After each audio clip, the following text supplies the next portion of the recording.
Faking someone's death isn't a new topic whether in real life or fiction. In the famous book, The Count of Monte Cristo, the main character faked his death to escape his old life and seek revenge. Likewise in Gone Girl, and who can forget Titanic, where the main character, Rose, pretended to be a new person when the ship sank and she got rescued, so she could start a new life. But like I said, faking someone's death is not only found in fiction. Today, we'll learn about real people who done this but got found out.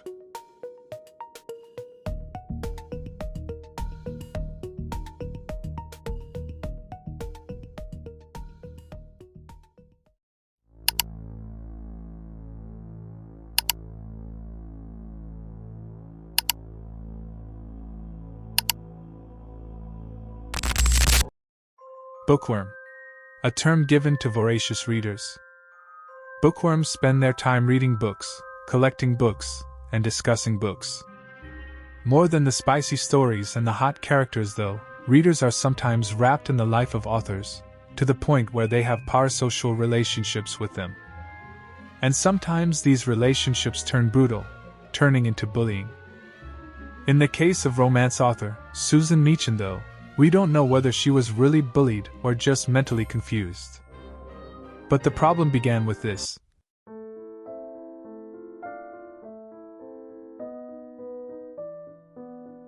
As clearly stated in the Facebook post, author Susan Meacham has died.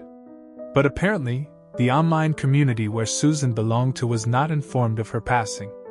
This led to a second post, this time, made by Susan's daughter, using Susan's own account. In this post, Susan's daughter addressed her mother's passing. When asked furthermore, Susan's daughter told everyone that her mother committed suicide, an answer that immediately took the indie writing world by storm.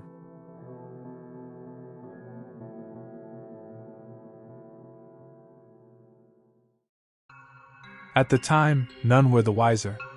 In fact, a witch hunt was made, accusing people of bullying Susan. Fingers were pointed. People tried to clear their names. It was a big deal in their community. To remember Susan's memory, a fundraiser against bullying was set up. It's unclear whether Susan's family received a portion of that donation or just the charity. Months passed and Susan's daughter posted once more. According to her, Susan's books will soon be unpublished. But before it does, you can catch it on sale. Several % off. Meanwhile, in the Facebook group where Susan formerly belonged, a power struggle was happening. The Ward Facebook group was formerly ran by Susan herself. With Susan's passing, it was then taken over by Susan's assistant named Connie Ortiz. If you remember, it was Connie Ortiz who posted first about Susan's death. Now, according to sources, after her boss's passing, Connie Ortiz became busy, even posting this on the Facebook group about her own struggles. Needless to say, Connie couldn't handle the group anymore and wanted someone else to take over. That's when a certain Tien Steele said he'd take charge of the group. When all was said and done, Tien Steele became the new head of the Facebook group. Little did they know, Susan was watching everything unfold. In fact, she wasn't dead at all. 2 years passed without further incident. But then, this post suddenly surfaced out of nowhere. This was Susan's version of an apology for apparently faking her death. People were shocked and confused by this message. This was like the plot of a badly written soap opera. Accusations were hurled at Susan, understandably, for causing such disturbance. I mean, who in their right minds would fake their own death? But Susan was insistent on being innocent during all this, asserting that she was a victim who almost took her life from the bullying.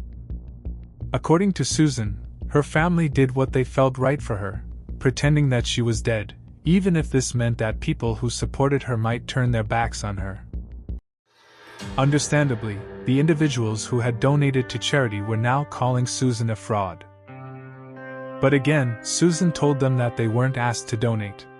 She didn't even start the fundraiser. Claims were also being made online that the certain Tien Steele who took over the Facebook group was Susan herself, adding fuel to the fire. This was a case of faking one's death that didn't turn out to be a happy ending.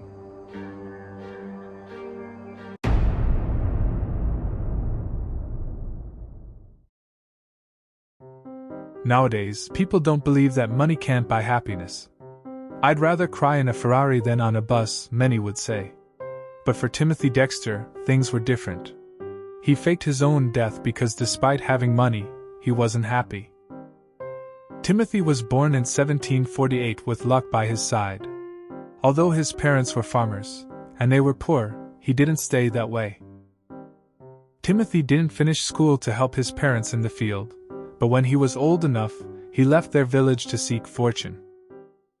He worked as an apprentice to a leather dresser when he was on his own. Being ambitious, Timothy wanted to open his own business even without the capital. This all turned true when he met his future wife, Elizabeth Frothingham. Not only was Elizabeth a widow with 4 kids, she also had a good business. And wanting to take opportunity, Timothy opened his leather shop when he and Elizabeth got married. Timothy and his wife would soon move over to a mansion in Boston. But instead of being happy, Timothy found himself with snobbish neighbors. Because Timothy wasn't born into wealth like his neighbors, he often felt left behind. But Timothy didn't give up. He asked for business opportunities so he could increase his wealth. At first, Timothy was advised to invest his money in Continental dollar bills. At the time, Continental dollar bills was a new currency, and it wouldn't be a good idea to invest in it. But because Timothy didn't know any better, he followed the advice, to the delight of his neighbors who were waiting for his failure, and put everything he had on that currency. Instead of failing though, the currency increased in value, making Timothy more money than he could even dream of. His neighbors couldn't believe it, from then on, wanting to see Timothy suffer. Whenever Timothy would ask advice, his neighbors would give him bad ones on purpose. But instead of losing money, miraculously, Timothy got more. Yet Timothy was no fool. He could feel the envious stares of his neighbors. And to prove his worth, once and for all, he thought of a plan to see who was loyal to him. That's when devious Timothy decided to fake his own death. His wife and children were in on the whole plan. Timothy even instructed them how to act during his pretend funeral. And because Timothy was so rich, people got curious. It is said that more than 3,000 mourners came to his funeral to take part. Behind the scenes, Timothy should have been happy, but he got more upset. After all, Timothy found his wife laughing with some of the guests during the funeral. Furious, Timothy couldn't keep his anger and made an appearance. But the fact that he wasn't dead wasn't what surprised his guests, but how he beat his wife with a cane after the ceremony. Sadly, Timothy died soon after his fake funeral, proving that for some people, money really can't buy happiness.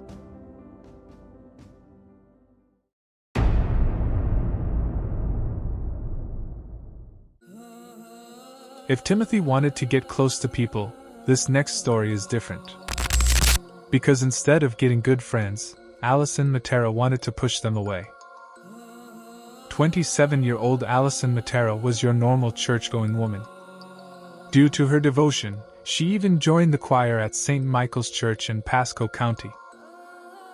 After regularly attending practices and church services, Alison found herself among friends that would soon mourn her death, or her fake one. 2 years after joining the church, Alison had sad news for everyone. According to her, she had suddenly contracted cancer. The news understandably was met with shock. Allegedly, Alison took appropriate treatments following that. But just months after the shocking news of her sickness, her condition got worse. This prompted Alison to give up. One day, she stopped attending practices and told everyone that she was in hospice care. It was then that everyone from the choir started receiving regular updates. Allison had a nurse in the hospice who would call them and tell of Allison's condition. But the weird thing was that everyone said that the hospice nurse sounded just like Allison. Being churchgoers, this community brushed it off, even preparing themselves for the inevitable day that Allison would pass. Just a few weeks after that, the worst thing came true. The hospice nurse called the choir director and told him that Allison had finally died. Knowing Allison, everyone planned for a memorial. But someone else called them. Apparently Allison had a sister, and her sister told everyone that Allison's body would be shipped to the north to be with her family. So even with no body, the choir members continued the memorial. It was then that someone who looked exactly like Allison showed up to mourn with them. According to the woman, she was Allison's sister, the one who called before, there to pay her respects.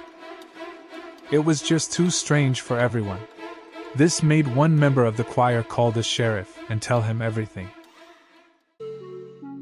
Wanting to settle things, the sheriff went to Allison's apartment. There, he discovered that she was still alive, having faked her death due to childhood trauma that she suffered. As per Allison, she was suffering from attachment problems. And when people got too close, well, you already know the result. But was that an excuse to fake her death? You can tell me in the comments section what you think of Allison. Thanks again for watching my video. I cover macabre and strange topics. If you're a fan of that, you can subscribe to view more.